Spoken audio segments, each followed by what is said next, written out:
How would this even work? Hey folks, MasakoX here. Now, when it comes to certain scenarios in the world of Dragon Ball, there are stories which seem a little bit ridiculous and very out of the ordinary. The thing about that is that sometimes ideas can come to you when you least expect it, and this one did just that. Well, okay, it also was led to the fact that many of you wanted to hear what I thought about this. In Dragon Ball Z, The Legend of Bardock was about one mid-class Saiyan who was gifted, well okay, I'll say gifted, but more like lumbered with, the power to see the future and see the doom of his people, the Saiyans. So, what are you trying to say, Masako? Where are you going with this? Well, how about we go for a story as a little bonus scenario for this week, where we discuss what could happen if Bardock was able to get the jump on Frieza and catch him unawares through the power of friendship. Actually, it's more power of being a badass and really smart, but friendship is just really cool to say. Now, I can immediately tell that this is something which requires a little bit of effort, as well as a lot of cajoling from my audience, as has happened in our weekly What If Roundtable live streams. We got this request a lot, so I think it's time to give it a go and see if this is something which can yield a compelling story, or at least something that would make sense. If you want to hear another alternative story I had with Bardock and convincing Saiyans, you can check out What If Bardock Convinced the Saiyans, a complete 7-part tale about an alternative version of these events. Yeah, link up top. Also, if you like what I do in terms of what ifs and discussions, do be sure to subscribe for more of these stories and even become a member by pressing the join button below. It really helps support the channel and you can get some dandy badges and emojis. Let's set the scene. As we know, Bardock's power level isn't all that high. 10,000 versus the 530,000 of Lord Freeza's first form. The only way that our favourite rogue can get a viable chance to win against the Emperor is to somehow tap into Super Saiyan and get the jump on him and have a lot of help. Yeah, okay, him going Super Saiyan does make sense, of course, but if he just got it with nothing else in the story changing, like he just suddenly gets it, then why would I be making a video? We gotta make this interesting in some shape or form. We're gonna have some high drama, stakes, tension, his squad really doing cool stuff. He's gotta get this power in a deserved fashion, so we gotta spice the build up some more. Let's try something which might be a little bit more on the compelling side. We start the story back when Bardock had just acquired his future powers on planet Kanasa. Now, in the midst of all of this, he would have seen countless visions whirring through his mind. Just think about that moment when Doctor Strange got his powers. I mean, that was a mind bend, wasn't it? It would be a jumbled mess of events without any context, as well as an overwhelming bout of stimulation. But in this scenario, the visions would play out differently. He'd see different visuals, and in one key visual, Bardock would see Toma being held aloft by Dadoria in danger, as well as his crew all dead. He's not quite sure what this is and how it happened, but he's also dealing with the fact that this jolt is enough to knock him out. Toma, his second, catches him and asks him if he's okay. The only thing that Bardock can splutter before he falls unconscious again is, "Watch out for Dadoria. Ambush." He blacks out. The crew look to each other and they all have a sense of foreboding and confusion. Ambush? Dadoria? Are they in danger right now? Or soon?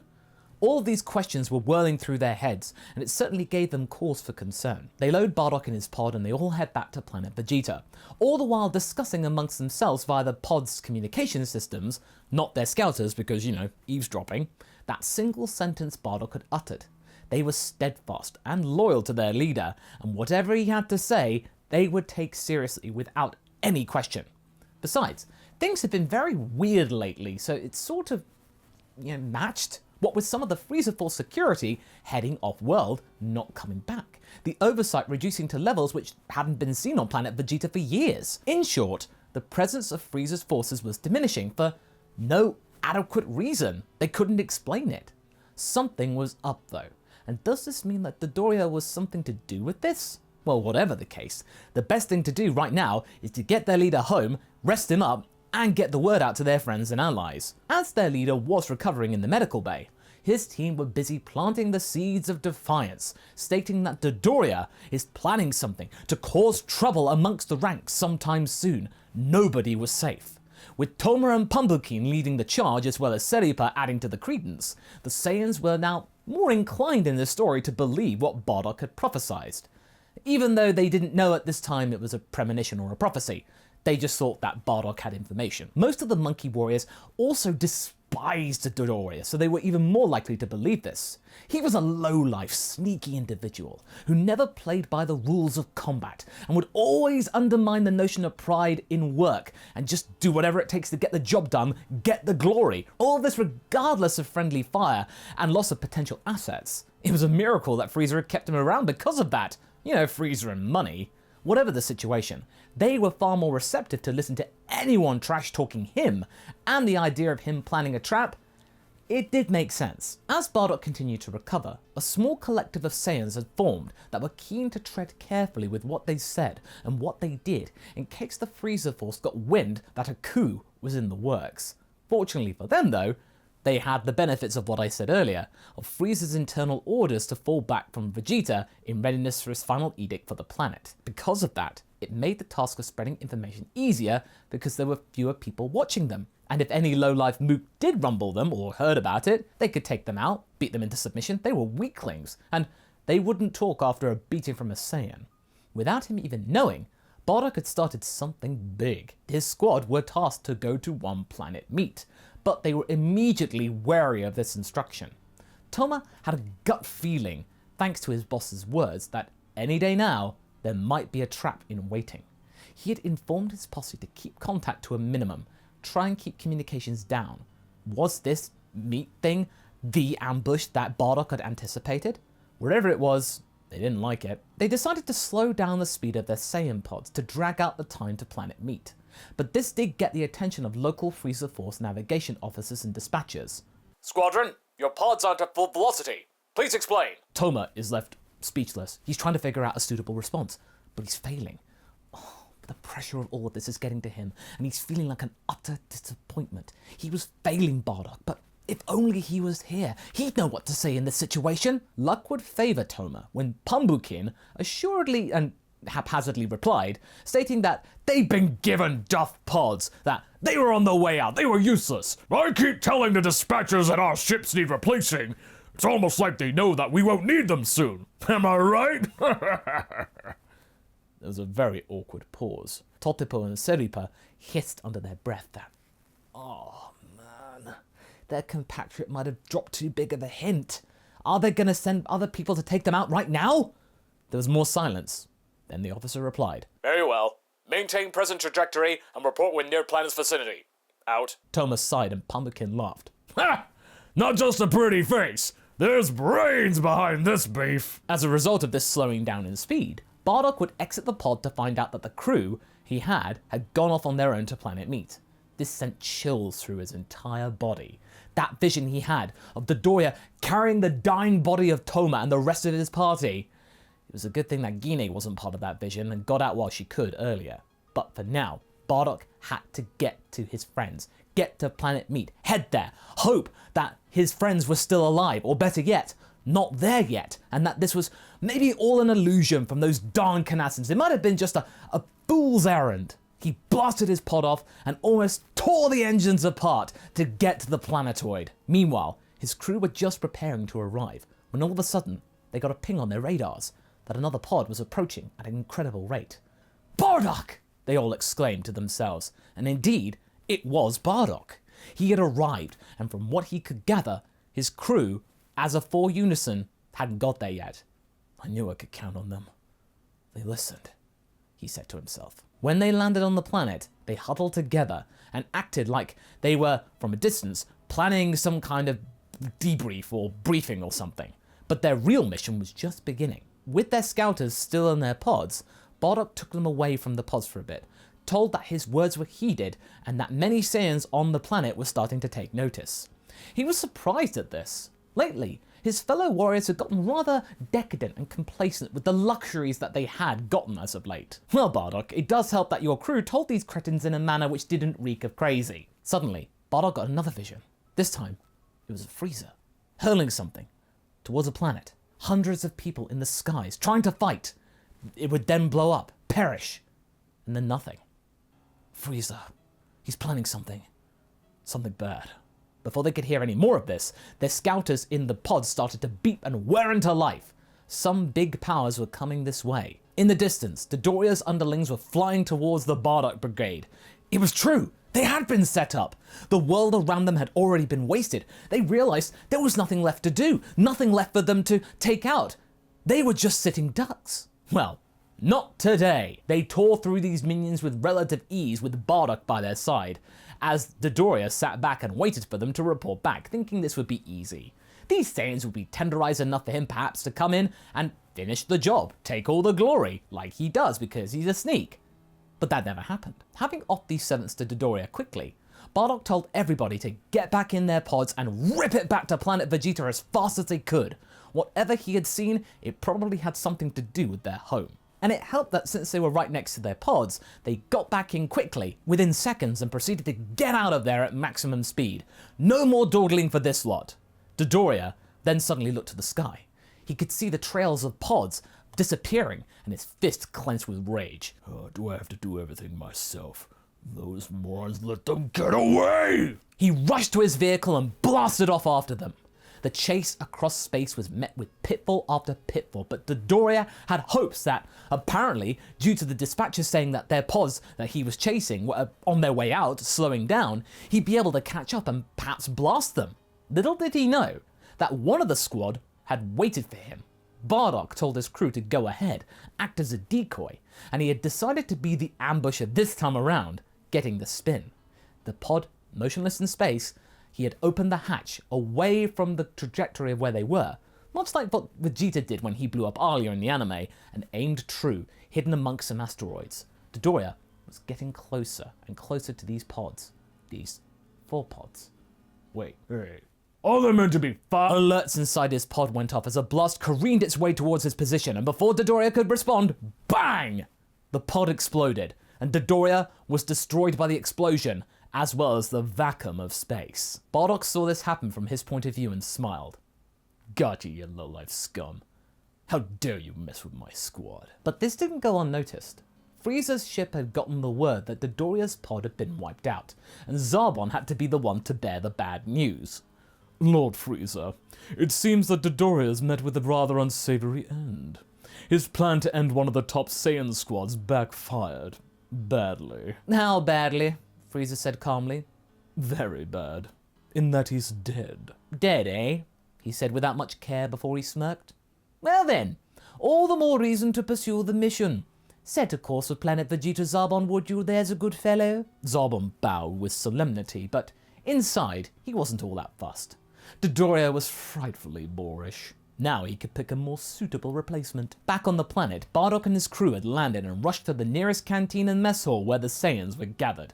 Everyone, Bardock said, Frieza's coming! He's going to destroy us! The pleasantries in the mess hall ceased, and instead of the derision and laughter at Bardock's words in the anime special, the mood was serious. Frieza's going to end us? Many muttered, and Toma, who had been worried for his lack of bravado earlier, stepped up, now with the confidence of his leader behind him. Yes, we just got rushed by Dadoria, but we managed to take him out and his crew. This led to a cheer by many as, like I said before, they did not like that pink goon one bit. That's not entirely a good thing, though, Toma continued. Frieza will get wind of this and speed things up. We need to work together if we're going to stop him. Thanks to his crew getting the word out earlier, the entire hall cheered and promised to help wherever they could. Bardock smiled and thanked his squad for believing him. I thought I'd lost you all.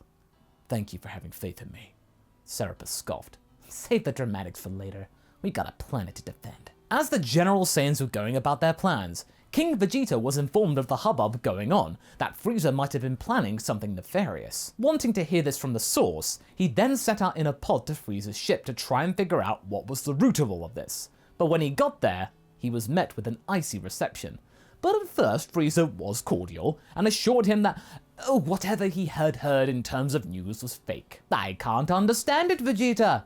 I wouldn't dream of endangering one of my most valuable assets. However, the king just pressed on and asked for more assurances that the planet was safe and that he could tell everyone that what they'd heard was untrue, nothing to worry about. But that just got Frieza all the more angry. But as Vegeta prepared to leave after getting his wish, Frieza just simply beamed him in the back, and in one move, the king was dead. Long live the king, Frieza said to himself, and then turned back to the window with his fervor all the more fired up. The plan was this. With almost every Saiyan accounted for, thanks to Frieza's orders, the firepower at disposal was the best it could possibly be. Bardock then got wind that King Vegeta had gone out to Frieza's ship without anyone knowing, and hadn't reported back in hours.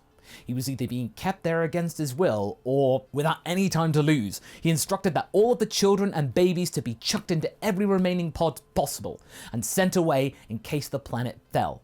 Kakarot had already been sent out, so Bardock didn't have to worry about him. With everybody ready to go, they prepared to fly up into the highest reaches of the planet and await Frieza.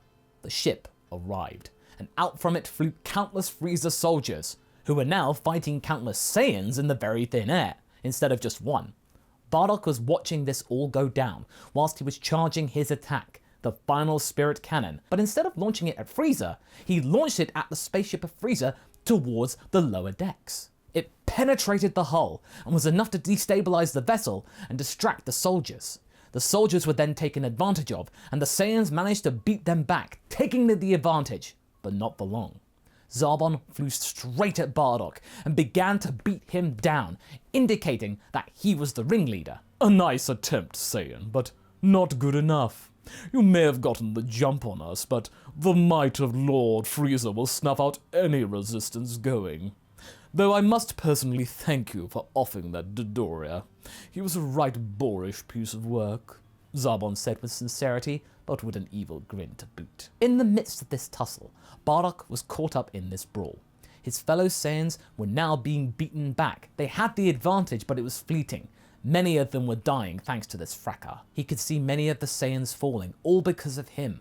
He had inspired them to fight for their world, and they were paying the ultimate price. He was feeling a mixture of emotions. Pride, sorrow, anger, fear. A sheer smorgasbord of feelings surging through his body, but one started to bubble up to the top in particular. Hate. Hate for Frieza. Hate for feeling weak against him. Hate for losing hope. Toma then rushed to his leader's aid, but got blasted back by Zarbon, not knowing who he was. This isn't your battle, monkey. This one is mine. Oh, that did it. Bardock let out a roar of fury and pain. He had believed that Toma had been lost. His best friend had been callously eviscerated by this underling of Frieza. He hadn't even gotten the pride of defending against Frieza in a worthwhile battle. Such a wasteful and wrong death. Bardock's hair started to turn gold in colour, and this was enough to stop Zarbon in his tracks. He tried to stop the transformation, but was pushed back by sparks. Bardock had done it. He had become the legendary Super Saiyan, and not in a really bad way like episode of Bardock did. This would be really cool. He did this in the midst of all of his fellow Saiyans banding together, finally, to stop Frieza. They were tired of this maniac bossing them around. With one punch, Bardock tore through Zarbon, and this was enough to get Frieza's attention.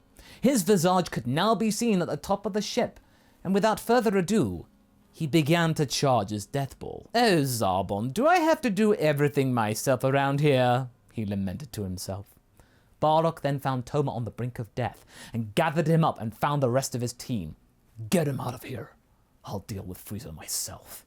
Without any other word, Bardock shouted to any Saiyan nearby to prepare for this incoming blast. They bunched up, and as Frieza dropped the ball, Bardock powered up even more, as did every remaining Saiyan. This was do or die. In unison, their blast fired towards the death ball, and there was a collision. The ball was halted, and with Bardock leading the charge, using every fibre of his being, assisted by hundreds of elites, mid-class, low-class warriors, didn't matter, it was enough to push the ball back with increasing speed. To hell with the class system! Frieza was surprised to see the ball stop, and then, what? What is this? Why isn't it moving away? Oh God.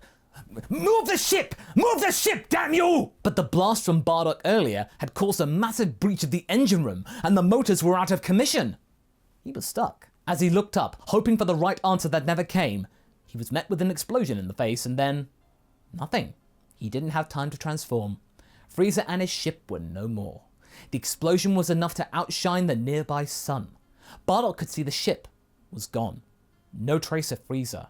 And thanks to the pride of the Saiyans, Frieza had been stunned into submission. Frieza, you fool.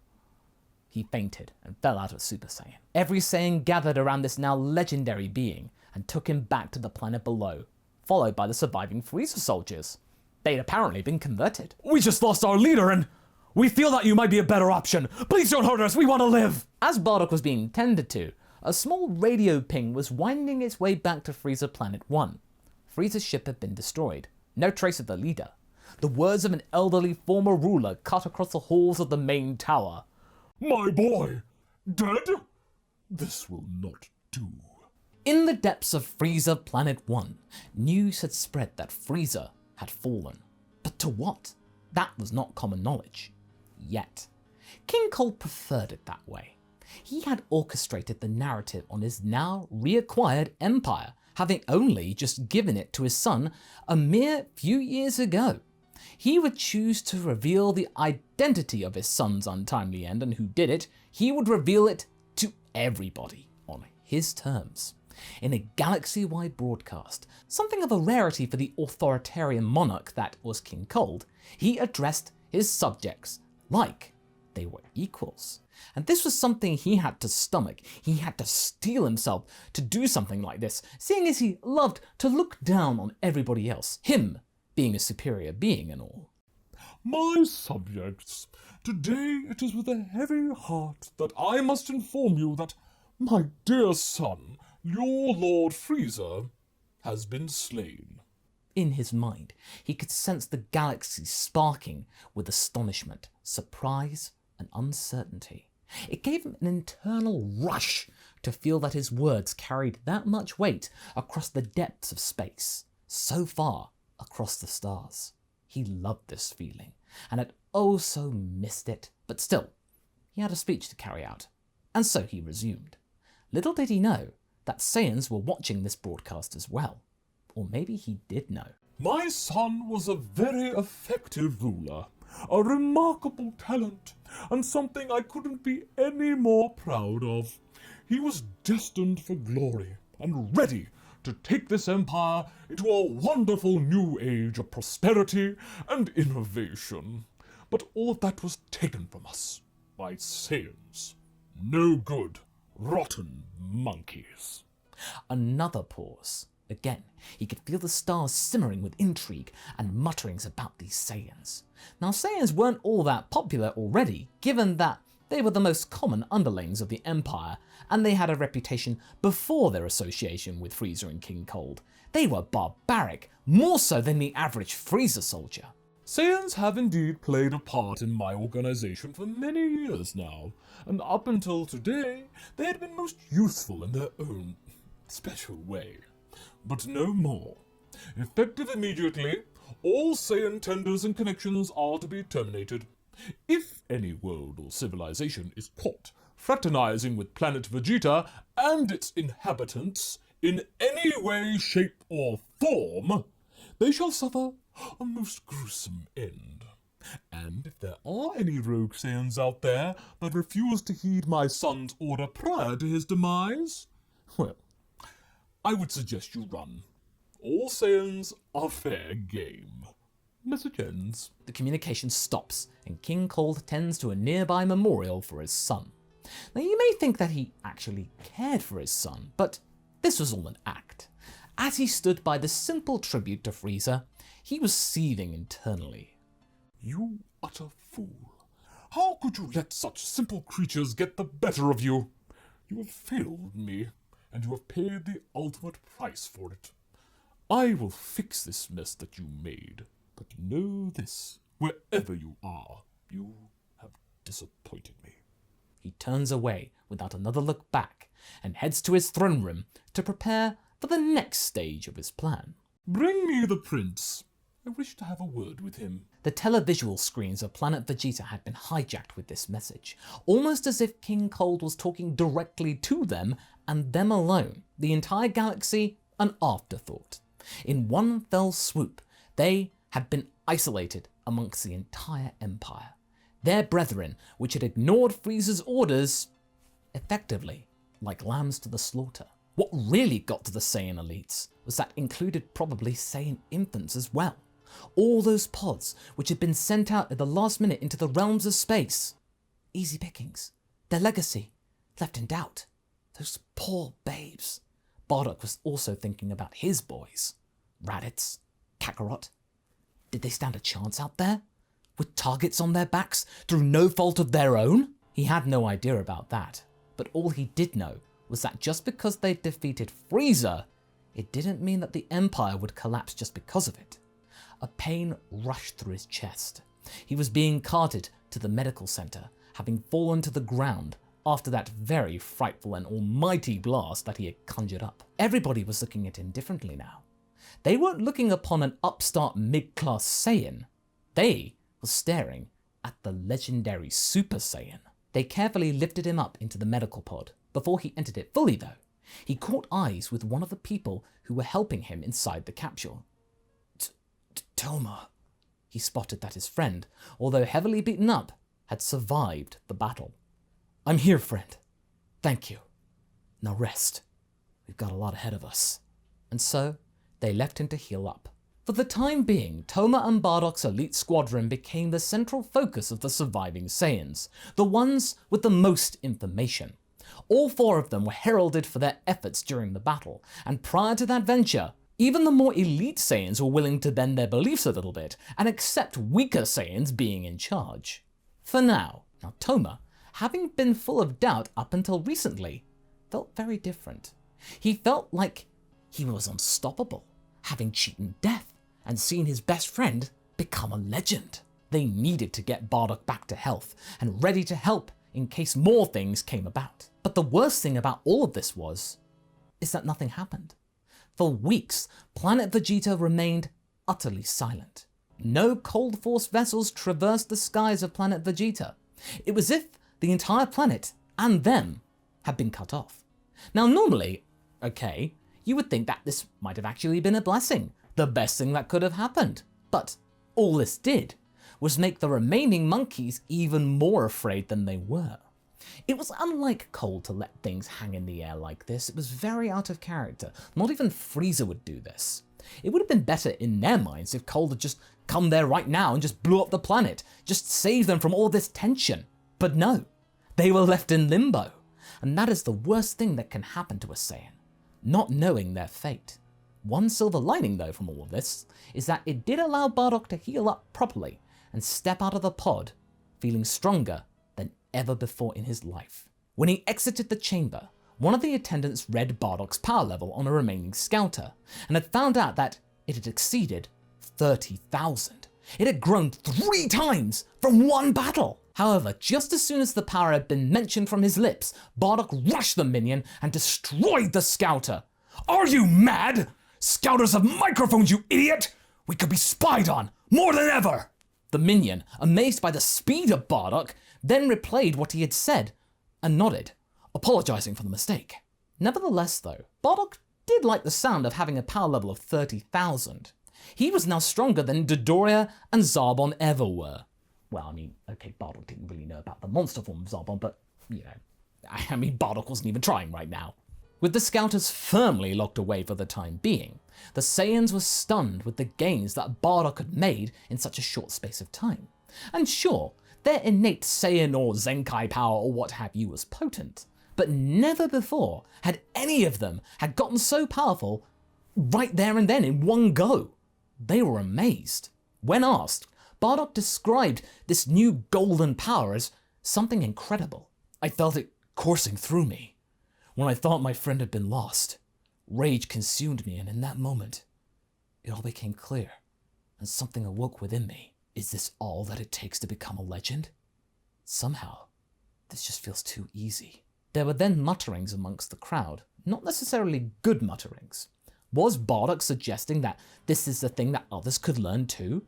Some even thought that Bardock was maybe mocking the tradition of the legendary Super Saiyan, felt that he was cheapening this myth that he was blessed with. This power, was he trifling with it?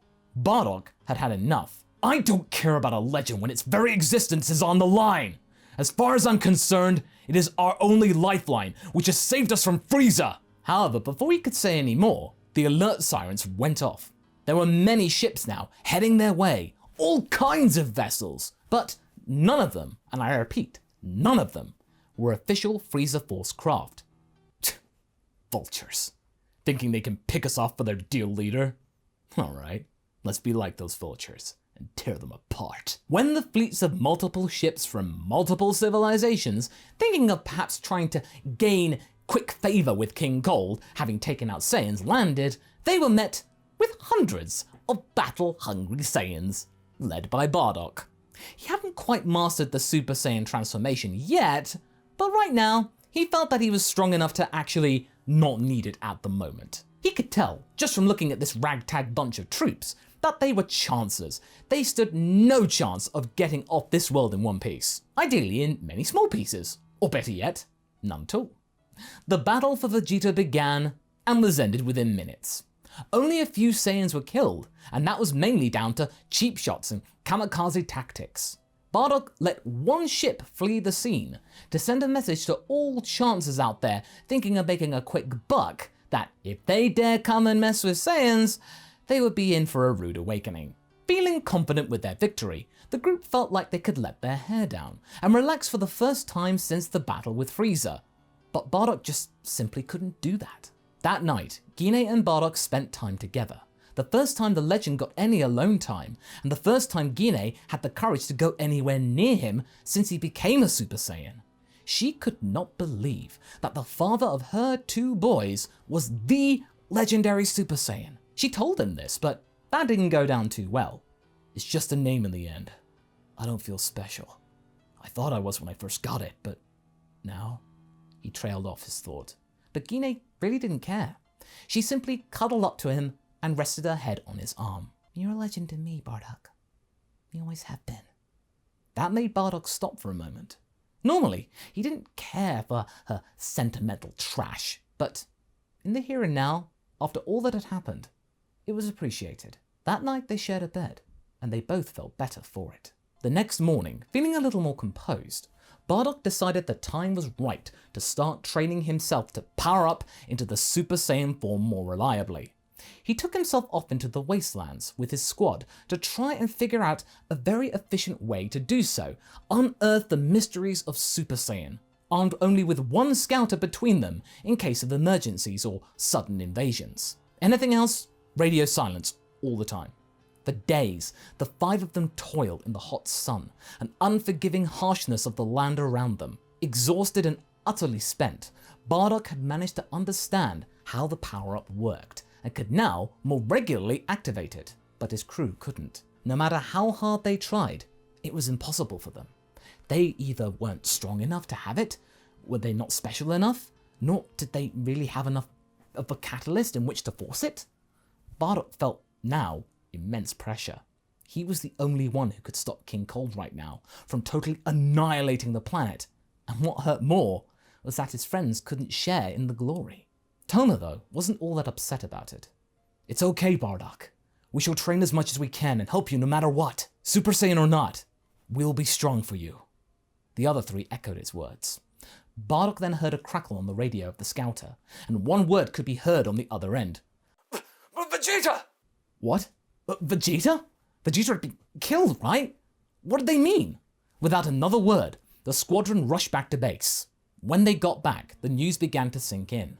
Prince Vegeta was still alive and was being held prisoner on Cold Planet 1. The message had been relayed by his attendant Nappa. With a firm tone, the Saiyan was trying to remain brave. He had told the other Saiyans to surrender without question if they wished to not be destroyed. If they surrendered, they could live, but be exiled to their own planet for the rest of time. They would be guarded by Cold Force troops and special technological safeguards that would take down any vessels or persons trying to leave the planet. Think of this as an act of mercy on my part, said King Cold at the end of the transmission. I deny you your desire for conquest, but I also grant you life. Aren't I a benevolent ruler? No, he wasn't. He was denying Saiyans their base impulses and instincts. It was pure torture for them. Bardock got on the radio and demanded to speak to Cold. You don't get to demand anything from me, Saiyan. You eschewed that privilege when you eviscerated my son. Don't you get all high and mighty with me! One chance, Cold. I will face you, alone. You can get to battle with the Saiyan that killed your boy. King Cold quietly hissed under his breath. This was a powerful bargaining chip, enticing even. Should he pursue it? Why not? It sounded fun. Very well. What was your name, monkey? Not that it matters in the grand scheme of things, really, but it's a curiosity. Bardock. My name is Bardock. Well, Bardock. I shall be arriving in your planet's vicinity in 36 hours. Use that time wisely to kiss your home goodbye. I fear that our meeting will be as short and as pointless as the one I had with your king. Shame. Ta-ta. The radio crackled into silence. The rest of the Saiyans turned to Bardock as if he were insane.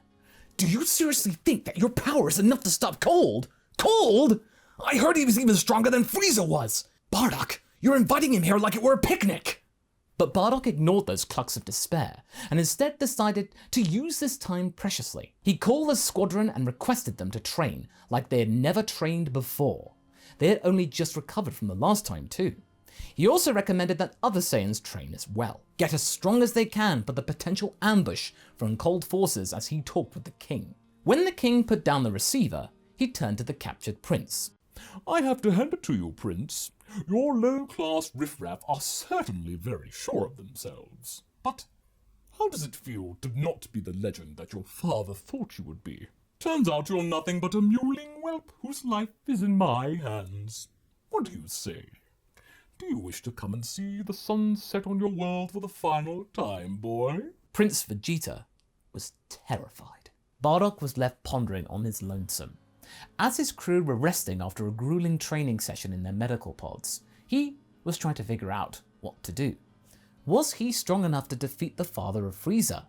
Well, when it came down to it, it took the collective power of many Saiyans to stop Frieza, not just himself. He hadn't done it single-handedly. This time, he wouldn't have the same luxury of backup. He was going to be seeing King Cole on his own to either fight to his very last breath, talk his way out of destruction for his people, that'll be the day, or hopefully defeat this last obstacle before Vegeta could be considered truly free from tyranny and oversight. And whether it's the sun, the planet, or the king, yes. Then there was the matter of the prince to consider. How would he factor into this? Would he tone the line with him, in fact? I mean, sure, he was the legendary Super Saiyan of legend, but the royal family were famous for being so set in their ways. The fact that Bardock had come from a low-class lifestyle and background would make any cooperation with Prince Vegeta next to impossible. In the end, force would have to be the way to get the young one to comply, seemingly. A knock on the door was heard. It was Gine. She came to console her mate after a long day's worth of training, but Bardock wasn't happy to see her. Gine, what are you doing here? I came to see if you were okay. I thought I told you to leave. You need to go and find Kakarot's pub before Cold's goons do. I can't leave without you, Bardock. You're his father, and you should be there when we find him. Bardock held his head in his hands and groaned. You don't get it. I can't. I'm the only thing that stands between Cold and this planet's death. I can't leave. You don't care for your son's safety? Bardock, he's just an infant. He needs your power. I don't want you to get blown up, okay? He roared at her, looking at her for the first time. It obviously was something that he'd been kept bottling up to himself, but he now no longer couldn't. Gine she was astounded. He cared for her? Wow, he'd never said that before. Bardock. He turned back to the wall and resumed his cool composure. You heard. I won't say it again. At least, not until you get out of here and go look for a son. Raditz?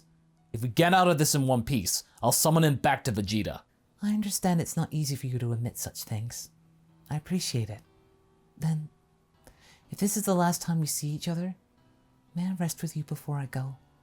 Bardock thought about this for a moment, and then motioned his hand to his side, to which Gine accepted. That night, Bardock stewed over what had been, and what was to come.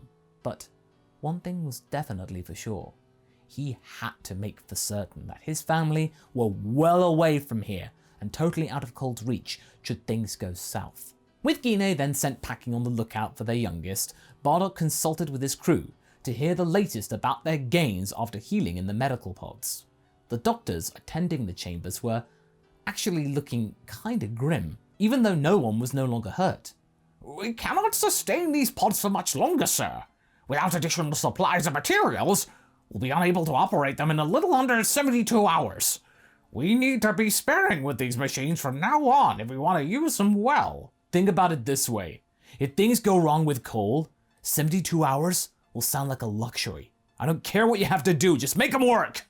The doctors didn't quite get the dark humor, and so instead chose to resume their positions in front of their computer terminals and ignore Bardock. Meanwhile, Toma was feeling quite upbeat about his recovery, and he felt like he could hold his own in a battle. He was feeling quite optimistic. Why are you so happy, friend? King Cole's the strongest thing in the galaxy. You feel like you could take him on instead of me? No, Bardock. I wouldn't dream of stealing your thunder, but I thought of something while I was resting in the pod. Go on. Toma then began to pace around the medical unit as the others in their team were waking up and joining them. The force is weak, collectively. Collectively? Yeah, you know it yourself, Bardock.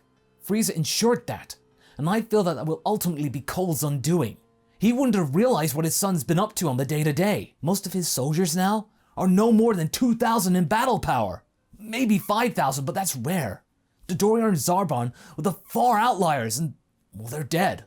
Nobody else other than the Ginyu Force can. Bardock sighed. Oh, of course, the Ginyu Force. Why haven't they shown up yet? It's not like them. I don't know. But if father is like son, then I suspect it's due to arrogance. He thinks he won't need them. I only hope I'm right about that. Bardock thought about this, and he believed his second had a good point. From what he could gather about Cole from previous encounters and intel, as well as his brief conversation from earlier, Cole was far more arrogant than even Frieza. He was right to suspect this too. On Cole's ship, as it was speeding towards Planet Vegeta, he was feeling quite relaxed. To him, this was just a fairly simple and routine operation. No need to call the Ginyu Force on this. They had far more important things to attend to. He could just sort out this planet in minutes and go back to his regular affairs in no time. As he was sipping a glass of wine, the prince was stewing in the corner. What's wrong, dear boy? Not feeling ready to witness your planet's downfall? Be grateful you will get to live after all of this. It's quite a luxury. The prince chose silence over further crying. He didn't want to give the king the satisfaction of seeing him whimpering. Again. Silence. I see. Well, that's better than childish wailing. Far less irritating. Very well. Continue to wallow in self-pity, I don't care. He sipped a little more wine and smiled. He knew that he was going to annihilate that so-called Super Saiyan. Nothing could best his own power. He, the most superior being in the universe. They thought Frieza was bad news. Well, Cole would be the worst news they could ever expect to receive in their now numbered days. However, there was dissent brewing from Frieza's attendant. Kikono put in a call, just to be safe. With mere hours left before Cole arrived, the long-range scanners back on Planet Vegeta were going haywire. 5 pods were crashing through the planet's atmosphere at no warning. When visual was established, the guards were cowering with fear. It was the Ginyu Force. Bardock rushed to the scanner room and saw the report. He cursed said report. Well, Cole chose to soften us up then. That doesn't seem right. But no matter. I can deal with these clowns myself. Toma insisted on coming with him, and so too did his crew, because, they're loyal to him. Bardock knew they weren't going to take no for an answer, and so he told them that if they were to fall because of this, at least do so in solidarity and don't run away. This would be their biggest test yet. With the Ginyu Force now exiting their pods, they took in the scene. Ginyu was very curious as to why they had been sent here. I didn't expect His Highness to rely on our help for this. This planet seems to be easy picking for us crew. Jace retorted the captain's words. Right, these monkeys are child's play. Even Galdo could put him down in combat. Hey, what's that supposed to mean? Relax, fellas. This will be a piece of space cake. All we gotta do is take out as many Saiyans as possible, and we can go home for more interesting missions than this. I couldn't agree any more, Berta, nodded Ginyu. This is not only easy for us, but it's almost insultingly easy. But I feel it'd be most satisfying. Despite the unorthodox nature of this task, I will ultimately not say no in tearing some Saiyans limb from limb. Very well, To business, gentlemen! Raccoon wonders whether they'll have seen us coming, Captain. Ginyu brushed this aside. I doubt that. From what our intel has told us, they've eschewed scouters. Our operators haven't heard a peep from this planet in months. Nope, we've caught them with their pants down. With that, they make their way to the central settlement, not suspecting that Bardock knew they were coming. Minutes later, Goldo told his men to stop, as their scouters were giving out huge readings coming their way. One power of about 75,000, and the rest of them no lower than 30,000.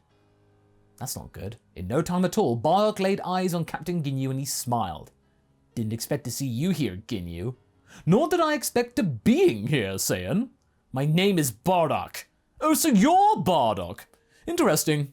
Well, I congratulate you for having such a high power level for a monkey, but the heinous trick you pulled on our former leader will not work on us. The Ginyu Force! They obviously did oppose in midair. But Bardock didn't have time for this. With no further thought, he powered up to Super Saiyan, and all 5 scouters of the Ginyu Force exploded in unison. Bardock's power of 3.75 million far eclipsed the capacitors of these devices. In that split-second stun, the rest of Bardock's team descended upon the rest of the squad and began to pick them off. Bardock gut-punched Ginyu with all of his strength, and that was far too much for the captain to counter. Bardock's fist having gone straight through him, and his men too busy to help him. Ginyu and Bardock's eyes met, and the Super Saiyan smiled. What's the matter? Got nothing to say for once? Too bad. He activated a final spirit cannon with his fist still inside Ginyu, and got it mixed. Ginyu exploded, bits of him flying down to the planet below. Everyone stopped. The rest of the force left cowering with fear. The captain was gone in an instant, and the Saiyan not having broken a sweat. He looked at them and smirked. Who's next? The rest of the Ginyu Force had no answer. They fled.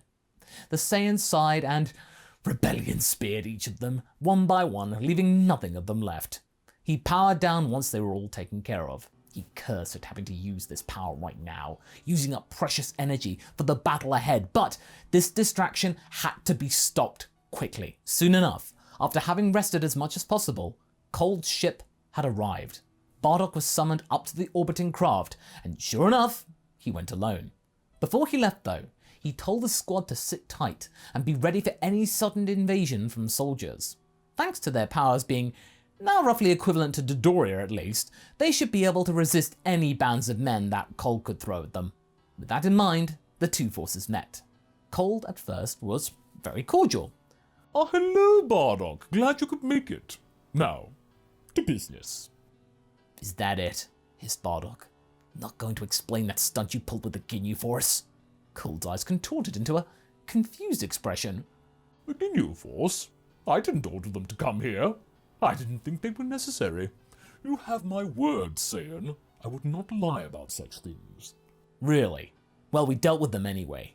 So whoever ordered them to come here, big mistake. A yelp from behind Cold caused the Goliath monarch to turn backwards. Kikuno gulped. Did you send my elite squadron to their doom without my permission? Gold got up and towered over Kikuno. With barely a nod, he eviscerated Kikuno before calmly turning back to Bardock like he just picked up a piece of paper from the ground. I do apologize for the interruption. I will not have insubordinate actions be carried out under my nose. So, resuming our business, what are we going to do with you and your planet? Easy. You can leave us alone and never come back. Oh, I'm afraid that's out of the question. You are forgetting the very fact that you killed my son in cold blood. That cannot be ignored. Something has to be done here. As this posturing was going on, sure enough, thousands of soldiers were sent down to the planet's surface to pick off the Saiyans behind Bardock's back. Bardock was right. Their powers were tiny, and after most Saiyans had been training in their siege situation for many months, yeah, these cold goons have got nothing, and they are just like pests, just swatted away. Cold, though, was blissfully unaware of this going down, instead choosing to focus on Bardock. I wish to see this power of yours. Huh? You heard me. I want to see the legendary Super Saiyan up close that I've heard so much about. The fairy tale that supposedly ended my son's life. If you do this for me, I may hear out your little demands? Perhaps. Bardock didn't want to power up so soon, but this could be an interesting opportunity. Cold was famous for being arrogant, believing himself to be the most superior being in the galaxy. Might he be overwhelmed just as easily as his son? Worth a try. Bardock, without a word, powered up into Super Saiyan. In the golden glow of this power, Cold clapped with mirth. And remember, he can't sense energy. Wonderful! This is quite a fascinating and interesting looking power. Still though, if you were able to somehow hoodwink my son, you won't with me. For you see, I am far stronger than Frieza. Bardock had done the same to Cold as he had done to Ginyu. Punch a hole clean through him. What the? All the... Bardock slipped his arm back out of the hole with a squelch he had made and looked at Cold with satisfaction. Pitiful. You underestimate my power, just like your son. It saddens me, Cold. After all these years, you didn't count on us Saiyans and our innate Saiyan power. We can get stronger with each battle, you know. And after that stunt your son pulled, we unlocked a whole new level of potential we never thought possible. You should have left us alone. Thanks to your curiosity and sheer arrogance, you doomed your entire empire. Cold was left coughing up blood, unable to rely on his ability to transform. He was too drained. Not that he would have done so now, thanks to his cockiness. You annoying little worm! Oh, shit! Bardock kicked Cold into the corner of the room like a rag doll, where he spotted Prince Vegeta scampering out of the way as the huge iceling came his way. As the king was spluttering and clutching his stomach, Bardock and Prince Vegeta walked up to the coiled up monarch. Cold looked up and begged for mercy in this compromised position. Sure, I'll give you mercy. The mercy of the fact that you won't have to live through any more of this pain. Prince Vegeta did not look away. He smiled evilly as Cold's life was taken in the midst of a fireball. Walls were sent tumbling as Cold's body flew hundreds of feet throughout the ship before coming to a rest motionless. Bardock powered down and couldn't believe his luck. Was Cold really that stupidly assured of his own power? Oh, no matter. His stubbornness and pig-headedness had been his undoing. The prince turned to Bardock and looked serious. You got lucky. I know, kid. Very lucky. Power alone would have been enough here. It took cunning to beat this family down. Kid, remember who you're talking to, subject. You're talking to the Prince of all Saiyans. Bardock smiled. And remember who you're talking to, Prince. You're talking to the legendary Super Saiyan. Prince Vegeta looked up to him and chuckled. I think we'll be getting along just fine. Now take me home. I'm sick of this place. With that, they found Nappa and descended down to Planet Vegeta to allay the news before blowing up the ship that had tested their mettle. Now with King Cold down for the count as well, the Saiyans rejoiced in their victory, as well as having Prince Vegeta back on home soil. They could now at least rebuild their world and once again travel out to the stars in confidence. And now with Vegeta installed as the boy king, with Nappa as of course the Grand Vizier, Bardock then set about bringing back both Kakarot and Guinea from their pods, as well as recalling Raditz back to their homeworld. After many weeks of searching, he was able to find all of them and resume family life on Planet Vegeta. Kakarot would get his chance to travel out into space when he was a little older, more developed. And so, what would happen had Bardock defeated Frieza? Well, he would have won over his father too, thanks to the latter's sheer arrogance, and that's where we leave things. So what did you folks think? Did this story sound like a plausible one? How would you have handled this scenario yourself? Leave a comment below and let's get this discussion going. And I shall see you in the next video. Catch you later!